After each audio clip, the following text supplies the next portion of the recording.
right, so we have a few big updates here for Floyi. First, we have ChatGPT is now one of the AI search engines in the AIRS analyzer. And then we've also added generative intent as the fifth search intent, and we'll get into that in a second.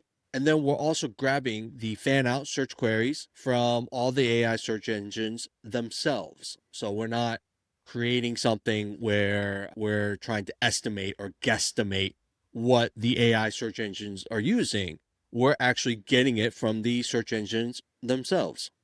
Let's get into it. I've purposely used this search query: what's the best diet for a man in his 50s who works out 3 times a week? I wanted to see what a YMYL sort of prompt topic would bring us. And you can see here in the user intent, our AI agents have seen that the primary intent is actually generative intent.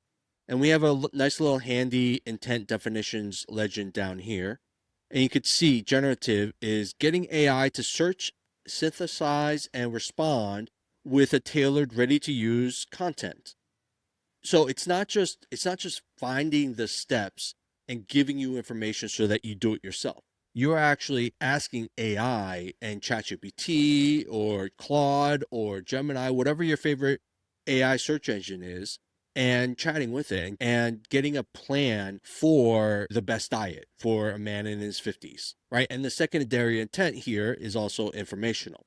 A couple other things we've actually added on here is the list ratio, list to content ratio, and the average words per sentence, and the number of AI citations from each AI response. So coming down a little bit further into our content blueprint, you could see a great little content brief that will help explain what you should be creating based off of all the AI responses. So we're not just giving you the responses from the AI. That's simple, right?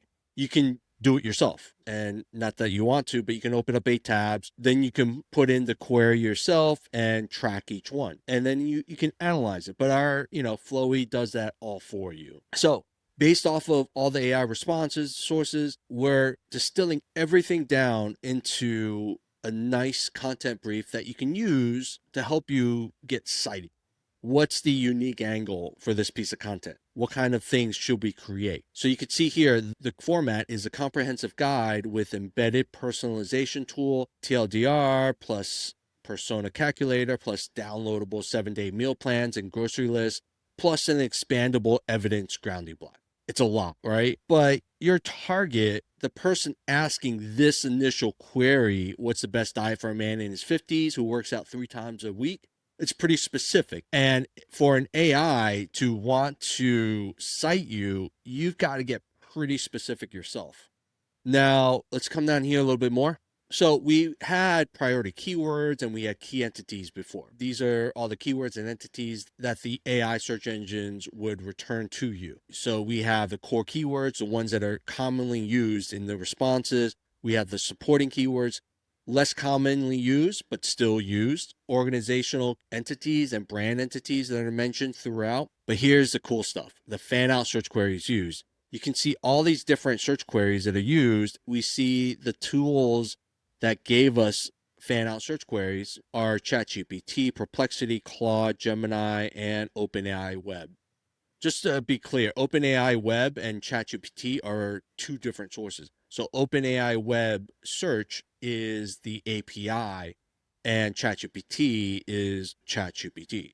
So you can see all these different queries that are being used, and then you can see the related searches that are fetched from AI overviews and Bing Copilot. Obviously, AI overviews in AI mode, we can't get them to give us the fan out search queries yet, but the next best thing is the related searches. What else? Other big updates is GPT 5 and 5 mini here.